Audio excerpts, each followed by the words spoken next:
Alright, this is going to be a little overview video of this little QAV250 that I made. So, just to start off with, it runs a NAS 32 flight controller. I have 5.8 gigahertz video and 2.4 gigahertz control.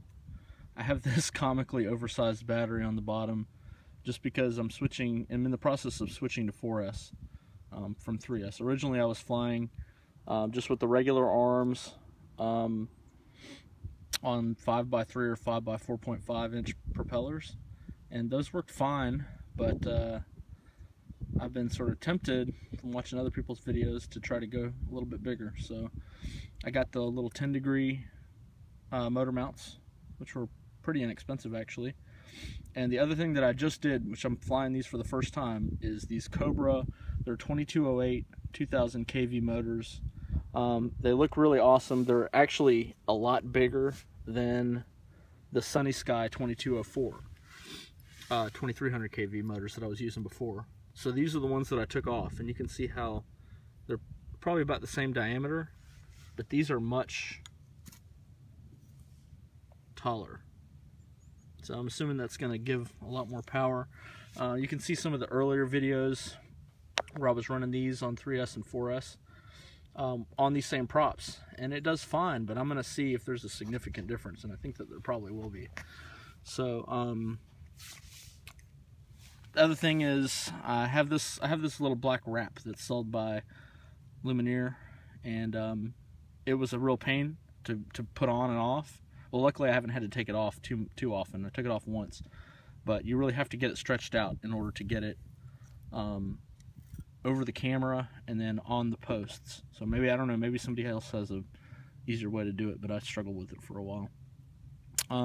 What else do I have on here? I'm not going to take it apart just to do this video, but I have a little 5-volt buzzer. I've got the battery voltage connected up to the NAS for telemetry. I've got even a microphone in there, which I don't often use. I can hook up headphones into my goggles and hear the audio that's coming from it, but it's sometimes I don't even bother with it usually. I have, since putting these motor mounts on, I decided I need to slant my camera upwards, and hopefully this is the first time I've had it slanted up too. So look out at the end of this video for the actual flight video, and we'll see if that makes a big difference. Other thing to note is the flight camera itself is just a standard PZO420, I think, Sony 600 line camera. I did try out one of the FEOV board cameras, but I didn't like it. It had a lot of lag, and I couldn't get the settings to look as good as I can get on just the regular camera. Also, I tried the super wide angle 2.1mm lens, and I didn't like that either. It was just too much distortion when you're angling up and down. So this is a 2.8mm lens. I think this is probably ideal. The Mobius takes pretty good video.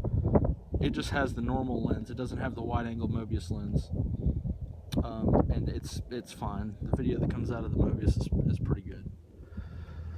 So NAS 32. This originally started as a 3S model. This is a brand new battery, a 2.2 milliamp hour or 2200 milliamp hour battery. If there's one thing that I don't like about this frame, is that it has the spot back there for the battery, but it only accommodates the really short batteries. So if you want to put an 1800 milliamp hour battery of any kind on there, you really have to strap it to the bottom. And this one is just a little bit too large. I couldn't even get the straps to go around it.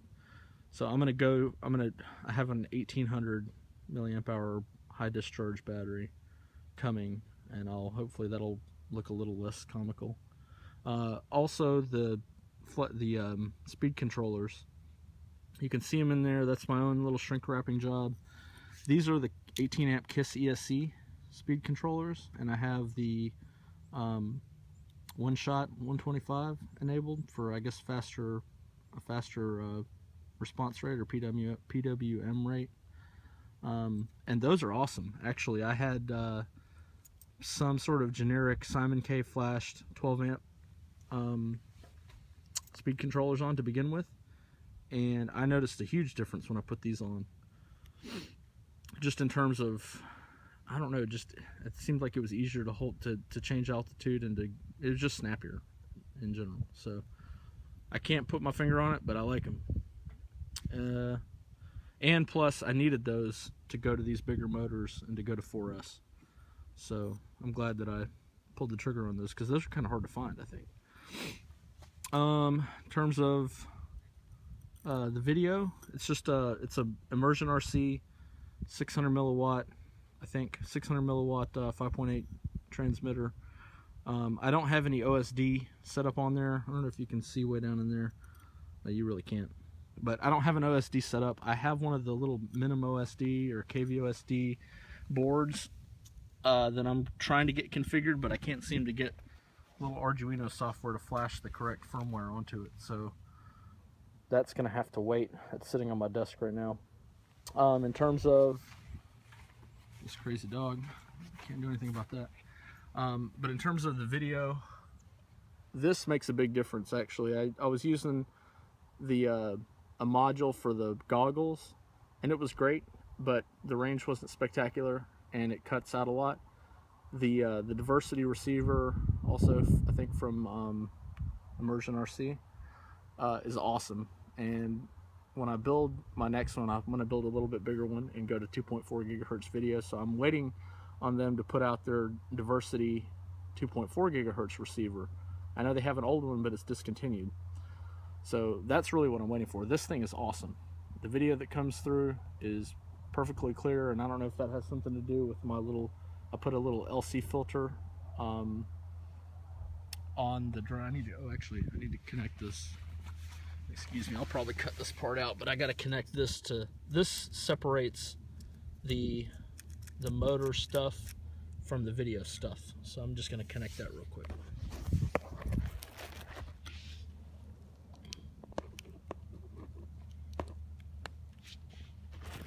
Alright, I got that connected, so I'm ready for later. I'll put the motor back. These are the goggles that I'm using, Fat Shark Dominator V2. They're great. I've never tried any other goggles, so I don't know how they compare, but these seem to work really well. And I still have the module in there. I just have to make sure that the switch is turned off when I'm using the external receiver, because it'll create a bunch of interference. So that's that. And finally is the Tyrannus radio, which is just standard. I did the very basic configuration, setting the subtrims, binding it to the receiver, setting up the auxiliary channels, and that's about it. I have, I should mention I'm running Cleanflight on this little drone, and it seems to be very active in its development, so that's good.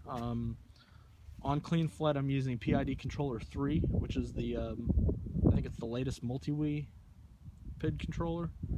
And I don't know much about PIDs, so I basically borrowed off of other people's. I think mine are mainly based off of Sharpoo, who I guess he makes really awesome. He's a good pilot. But I can post those in the comments of the video or in the description or whatever. So anyway, let me cut away from this, and I guess the next part you'll see will be the actual flight. So thanks for watching.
All right, back in business.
Alright, we're still recording. This is 3-cell. See how this works. These little batteries are looking so puny now.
So, after flying on this one, incredible power. It's got 45 to 90 C of discharge, which flew great until I crashed and broke a propeller, so I decided to charge it and move on to some other batteries. And then I flew on my smaller 4-cell battery. This is a 35 to 70 C, and I still have some tuning to do. You'll see in the video that it oscillates. I did add some TPA. I added 0.35 TPA, which is supposed to cut the PIDs down when you're at high throttle. It seemed like when I punched at full throttle, the oscillations would go away, but at sort of medium high throttle they were still there. So I don't know, I need to do some more playing around. This is fine, but it still seemed like I'm listening to my voltage coming from the radio, and it seems like it still drops down. Like there's too much voltage lag, so maybe this is not a high enough discharge battery. This one I didn't notice any voltage lag, or yeah, voltage lag I guess is what it's called. This one I just totally smoked this battery. This is a 3-cell battery. I probably got about 5 or 6 minutes out of it, and it would routinely drop down to like 3.3, 3.2 even, and then come back up. So I guess I can, and I did notice a big difference between 3 and 4 cell. It seems like, I mean, it's just not as fast, and I have to hold a higher throttle to keep it, you know, flying the same. But I mean, it's good for putzing around. I have plenty of these. I probably have 3 more of these little batteries, so I guess they're just for kind of casual flight, maybe. So I'm gonna run through a few more batteries, hopefully get that big guy charged up again, and attach him to the drone with, I guess, electrical tape, because the zip ties are too hard to manage. So all is well. Only one propeller destroyed so far. Dog is happy. Good stuff. Alright, I just had to get this because this is super ghetto. Yeah, that's how I'm attaching my battery. So I know it's too big. I'm gonna get an 1800, which is still kind of long. Won't fit back there. What the heck should I do? Where should I put that sucker? I mean, I don't feel like moving everything around inside, so I don't know. We'll see. Recording. All right, this is on the big battery again. The oversized battery.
crash.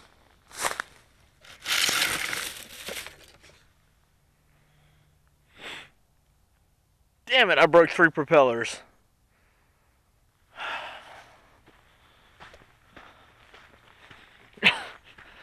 I think it's time to call it. Gee, freaking whiz.